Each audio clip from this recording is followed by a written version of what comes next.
Who are these people?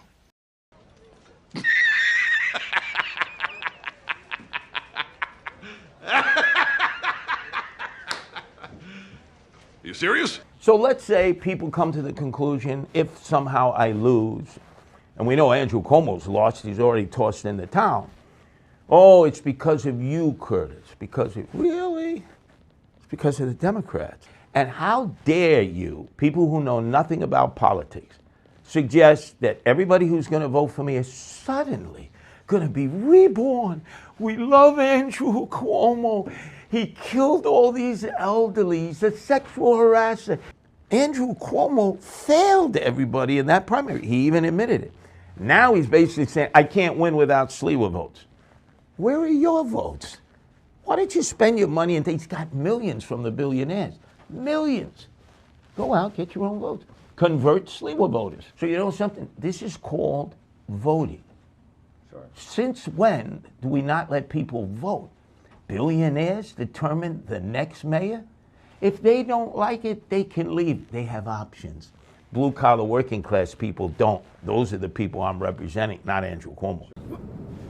He's out of line, but he's right. And I've got to say, in all honesty, it's the biggest piece of dog shit.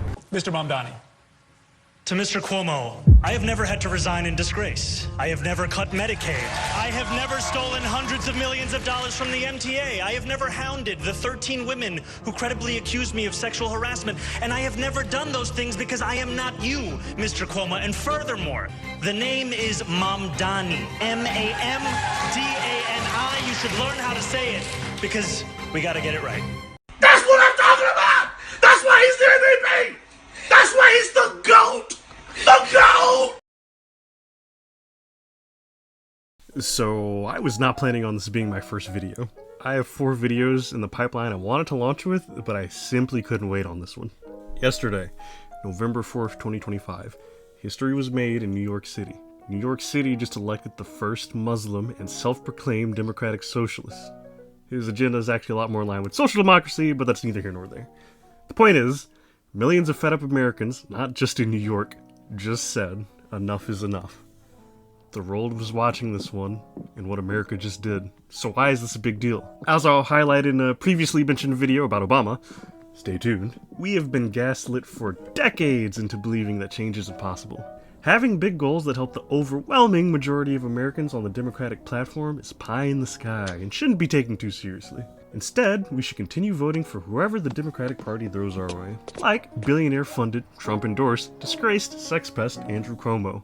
And side note on that, don't get me wrong, Sliwa as mayor would have been atrocious for New York, but demanding he, the leader of a national party, drop out so that Cuomo can get more votes is not just wrong, it's very telling of the Democratic Party and their constant appeal to conservatism. Truth is, the idea of a spoiler candidate is wildly undemocratic thinking. This is called voting. And more importantly, it's interesting how Cuomo, the independent, and that's in heavy quotes by the way, wasn't seen as the spoiler here. Why is it that when it's a candidate from the right of a politician, they certainly couldn't be a spoiler candidate, but when it's someone like Bernie, how dare he ruin it for Democrats, right? Enough of that tangent, and back to the important stuff. I don't bring up Mamdani as Muslim because I believe in identity politics, far from it. I bring it up to highlight how popular socialism is becoming.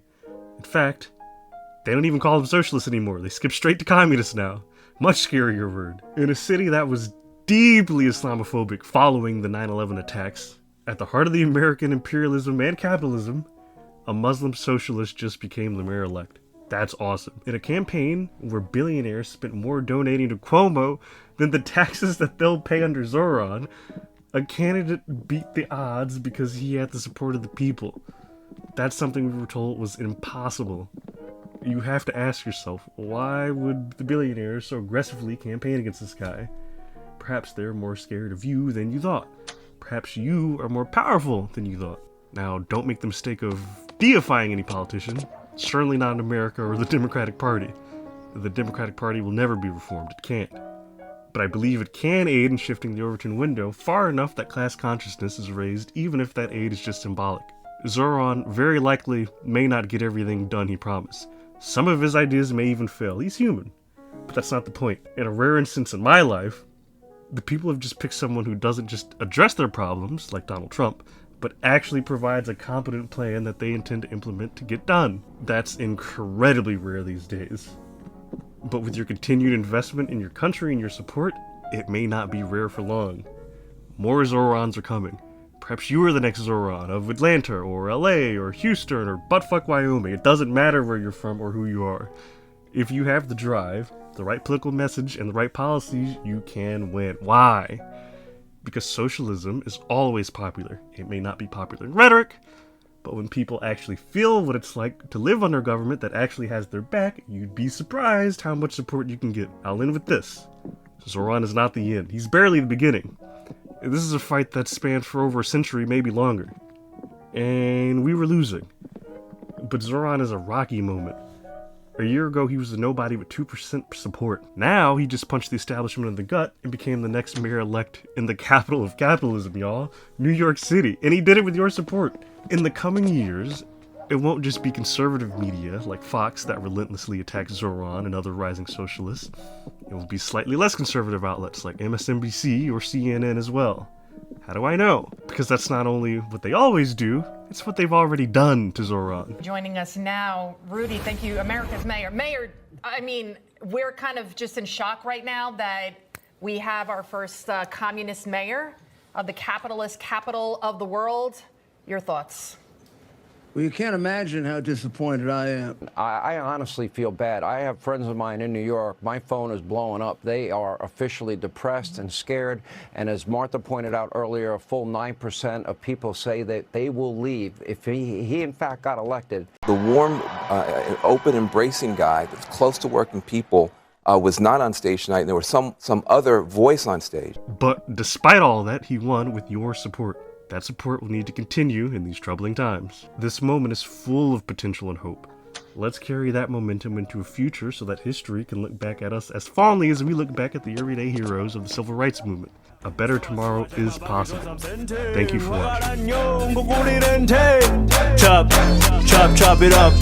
Chop, chop, chop it up. Chop, chop, chop it up.